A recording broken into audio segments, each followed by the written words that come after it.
Hi guys, welcome! I recently joined the Liu Maoxing bandwagon and I wish I had done it sooner. Liu Maoxing, or LMX for short, for me is the best magic DPS for PvE right now. LMX helped me clear all the dungeons solo except for Airship 15. During my free time, I was also able to help other players with their dungeon runs by doing free runs. In some of my runs, some players were asking me about my build, and that's how I decided to make this video. Today, I'll share to you my PvE LMX build that I use. Just a disclaimer, I'm sure some players have better equipment than I have, especially those who already invested in PvE. So, for those players who only have PvP gears and wants to play LMX for PvE, this video might be for you. With that said, without further ado, let's begin. Let's start with offhand. This time, I'm using Divine Revelation with Max MDI and Insight 3. Initially, I used Dream Protector, but when I tested Divine Revelation, it gave better result. Although, their difference is very small and not significant. For card, I use Wicked Sunflower Star card since I don't have PvE cards like Alice Star. Next for armor, I'm still using Other Shore Patrol with max elemental damage. Enchant is also the same as my PvP gear Freeze and Stone Resist. For armor card, I'm using Ancient Baphomet Illusion card, which has the same effect as the Wicked Sunflower Star card, but with additional plus 10% ignore MDef. For garment, I'm using Classical Robe with max skill damage and Arcane 4. And I inlaid it with Moonwolf card for SP regen and additional elemental damage. For shoes, it's Tristan's Grace with max MDI and Arcane 4, and inlaid with Moonlight Flower Star card. For accessories, I'm using 2 Heart of Molten Fire, both with Anti-Mage 3. The cards that I use are Witch of Calamity and Devil Governor. Note that I have another Devil Governor in depot. For weapon, there's no other weapon aside from Master Chef's Proof, LMX exclusive weapon. My weapon enchant is Max Lock since it will help boost my magic crit damage. The cards that I'm using are 1 Abysmal Knight Star card and 1 Kamora card for crit chance. Note that, like Devil Governor, I have another Kamora card in depot. For headgear, the best in slot is Music of Soul, and I also have Max Lock in its enchant. Since I don't have a good PvE card for headgear, I'm just using the best that I have, which is Norman card.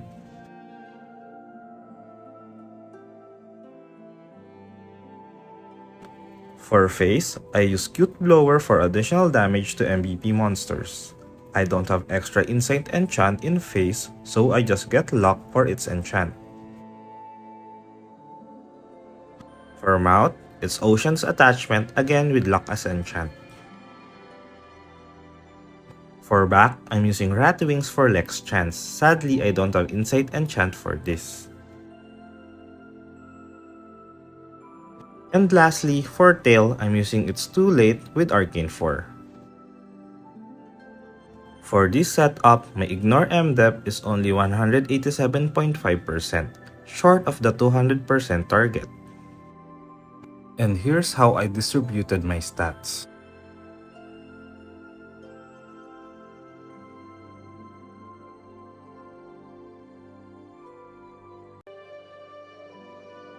For shadow equipment, I'm still using the standard shadow equipment for magic, aside from the accessories. This time, I'm using 2 exercising talismans for additional crit chance. Luckily, I got Anti-Mage 4 for both in my first try of enchanting them, in the first day it was released. For Oracle Extract, I'm using Empen Stick since I don't have BG or the damage to MVP extract. And lastly for Relic, I'm using Anti-Reflect since I don't have any better one. But I'm in the middle of getting Lord of Pain. Now, let's go to the bread and butter of my setup, the skill runes. For DPS LMX, aside from 7-7, you also need to have high first line for two specific runes. First is Bumbo Shadow Star Rune. It boosts your Great Magic Panda Tofu damage. I do have a double gold stars with plus 40% damage.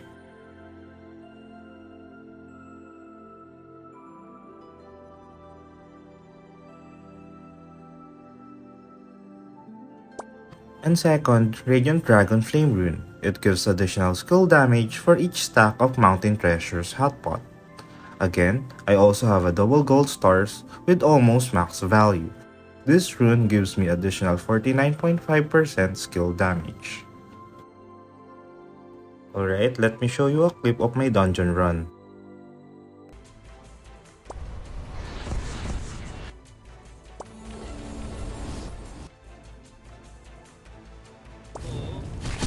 It took me several tries to solo this.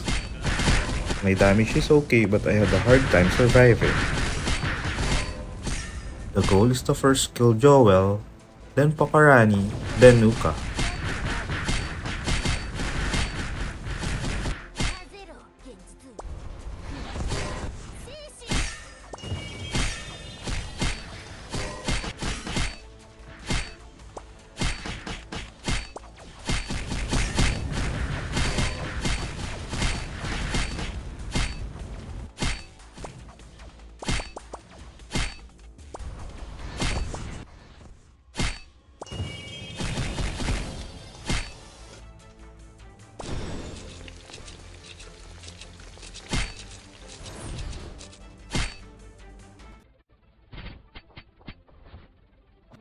Let's speed things up and fast forward to after the Nuka debuff was done.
I was playing defensive here cause I don't want to die and repeat.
If you're curious, I can also finish Palace of Ghosts Legend difficulty as solo DPS, but it takes time.